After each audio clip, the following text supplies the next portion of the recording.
A WWE contract is set to expire, and an AEW original confirms that they are leaving the company.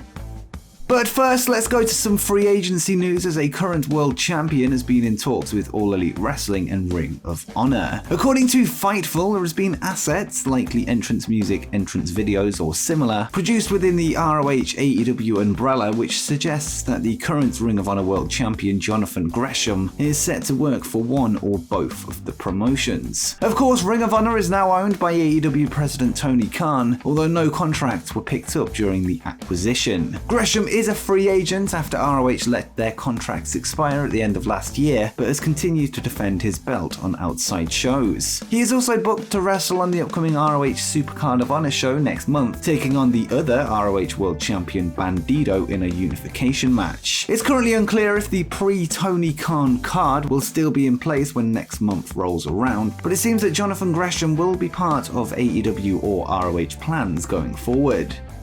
In January 2021, MLW filed a lawsuit against WWE, accusing the company and its officials of interfering with its business deals in an attempt to monopolize the wrestling business. The suit details attempts by WWE, and more specifically Vince and Stephanie McMahon, to interfere with MLW's planned deal with Vice TV and the Tubi streaming service. Tubi is owned by Fox, who WWE have a television deal with to air Friday Night SmackDown. MLW would earlier announce the abrupt end to their streaming service with DAZN, stating they were set to announce a brand new streaming deal, likely with Tubi, although this ended up not happening. Well, in an update today, WWE have filed a motion to dismiss the lawsuit, interestingly citing the growth of All Elite Wrestling as an example of there not being barriers for growth for other wrestling promotions, and the document reads, AEW's success further undercuts MLW's unsupported assertion that substantial barriers to entry exist. The complaint alleges that WWE's popularity has declined over the last 5 years. It goes on to say that during the same period, AEW entered the proposed market and successfully sold broadcast rights to Warner Media. Subsequently, AEW managed to capture an average 2020 rating of 0.344 compared to WWE Raw's 0.5075 in the key 18 to 49 demographic. This successful entry and expansion refutes the existence of substantial barriers to entry. The motion also references Impact Wrestling and their deal with Access. The document is extremely long and we don't have time to cover it all, but it's interesting to see them acknowledge the success of All Elite Wrestling as their defense. This despite NXT's move to the USA Network in late 2019 in order to seemingly hinder the launch of AEW Dynamite. Either way, it'll be interesting to see how the lawsuit unfolds. Earlier this month, AEW president Tony Khan would purchase Ring of Honor, leading to speculation that ROH Tag Team Champions the Briscoes would be AEW bound. The news was followed by a report at Fightful that revealed a person of influence at Warner Media, the parent company of TBS and TNT, which broadcasts AEW, did not want the Briscoes in the promotion, mostly due to Jay Briscoe's past homophobic tweets in 2013. The tweets in question followed the legalization of same-sex marriage in Delaware, leading to Jay Briscoe stating that he would shoot anybody that teaches his kids that this is okay. This would lead to a public apology on a ROH house show, but that doesn't seem to have been enough. Jay and his brother Mark would appear on the Battleground podcast this week, where he once again apologized for his actions, stating that he doesn't hate anybody, and he said, I want to say thank you to the people who really know me. We get labeled as homophobes. I put out a stupid tweet 9 years ago, the most dumbest, immature, obnoxious shit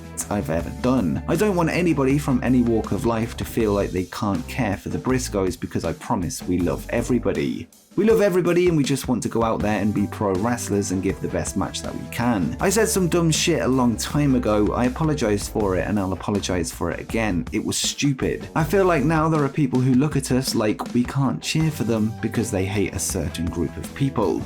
We don't hate nobody, we love everybody. We're just some country boys. I thought I was taking a stand for the Lord back in the day. You realized from that immaturity that's not what you were doing, because anything, God and the Lord, he has love above anything. That card trumps anything else. What you thought you were doing, taking a stand for the Lord, was counterproductive to the kingdom of God, not only to being a human being and relating with other humans that we live with and love. I feel like people label us a certain way. Trust me, we're not like that.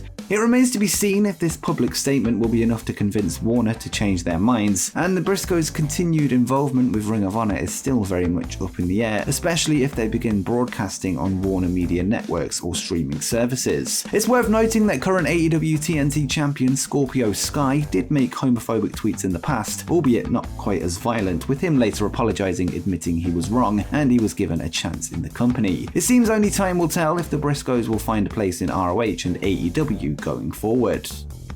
Next, let's go to a quick update regarding last night's episode of NXT, where 3 title matches were confirmed for the upcoming NXT Stand and Deliver event. On the show, it was confirmed that Cora Jade will take on Mandy Rose for the NXT Women's title, following several segments involving Cora and Mandy's Toxic Attraction teammates. As well as this, a triple threat match was announced for the NXT Tag Team titles, with Imperium set to defend their belts against MSK and the Creed brothers. And then the main event was confirmed with the new NXT champion Dolph Ziggler preparing to make his second defense of his new belt, when he battles former champion Bron Breakker. The announcement followed Ziggler's defense against LA Knight last night, before he was confronted by Breakker. As a bonus, the first competitor qualified for the NXT North American title ladder match, with former champion Santos Escobar beating Cameron Grimes to enter the field. More names well qualified to compete for Carmelo Hayes' title in the coming weeks. Next month, New Japan Pro Wrestling will hold the Lone Star Shootout event in Dallas, Texas during WrestleMania weekend. The company have announced yet another name for the show, adding a recently released WWE superstar to the mix. On Twitter this week, New Japan would post a video where Killer Kross, the former Karrion Kross, called out one of the promotion's most legendary names, and he would say, "Good evening, my name is Killer Kross. It wasn't a name I chose. However, it was a name given to me by people as a reflection of the pain, damage, and suffering I inflicted on competitors inside the ring and perhaps also outside of it.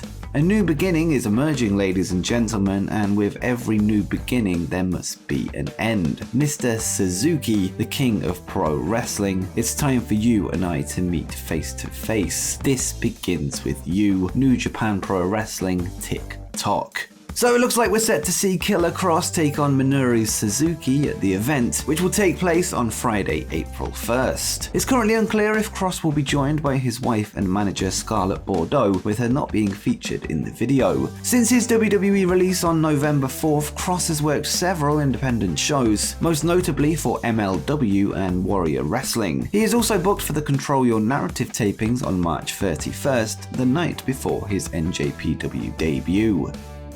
At the AEW Revolution pay-per-view earlier this month, William Regal would make a surprise appearance to unite both Bryan Danielson and Jon Moxley as a tag team. This would be followed up by a promo on the next episode of AEW Dynamite, where he said he was not long for this world, causing concern amongst many fans. This week, Regal would speak with Chris Jericho on his Talk is Jericho podcast, where he spoke of his past health issues, revealing that at one point he was given just 24 hours to live, and he would say, "I went home 2 weeks before Christmas, the reason being, which we might get to, the last time that my family were all together was 2018 for Christmas, and I was in hospital for 8 weeks. I insisted. I was given 1.24 hours to live. I had sepsis in my leg, they were going to cut my leg off. This was January 4th, 2019. So I insisted on going home for Christmas. You know, I have been through a lot. I had a hell of a year in 2018. Keep me on track here. I had a lot of heart trouble, different times. They keep returning." Regal's battles with his health go all the way back to 1998, where he was forced to take a break from wrestling due to problems with his heart. He would discuss the details of his ordeal and added, "Since 1998, I got pericarditis, which is an inflammation of the sac around your heart. What it does is it scars that sac. Your heart can beat, but that sac can lock down. Although it didn't look like I trained as hard as I did, I always did all the squats.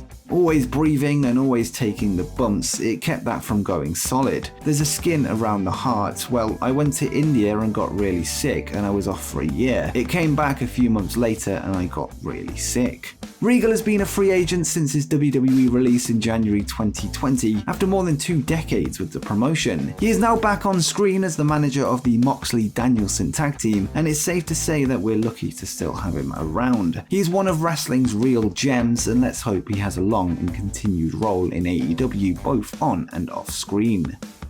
Next, let's go to a story concerning WWE as another superstar's contract is set to expire. According to Fightful Select, the contract of NXT star Candice LeRae is set to expire this spring, and as of now, the deal has not been frozen or renewed. It had previously been reported that LeRae's contract would likely be extended through to early 2023 due to her taking time off, leading to the birth of her child, but this seemingly isn't the case. A source within WWE did say they weren't sure if a freeze was able to happen due to the nature of her absence. The feeling within WWE is that Candice will not be back in action before her deal ends, and right now there has been no talks over renewing the deal. LeRae's real-life husband, Johnny Gargano, recently saw out the rest of his WWE contract, with it expiring December 2021, and he could perhaps be joined by his wife on the free agency market within the next few weeks. No specific date was given as to when her deal comes to an end, but expect it to happen before the end of June.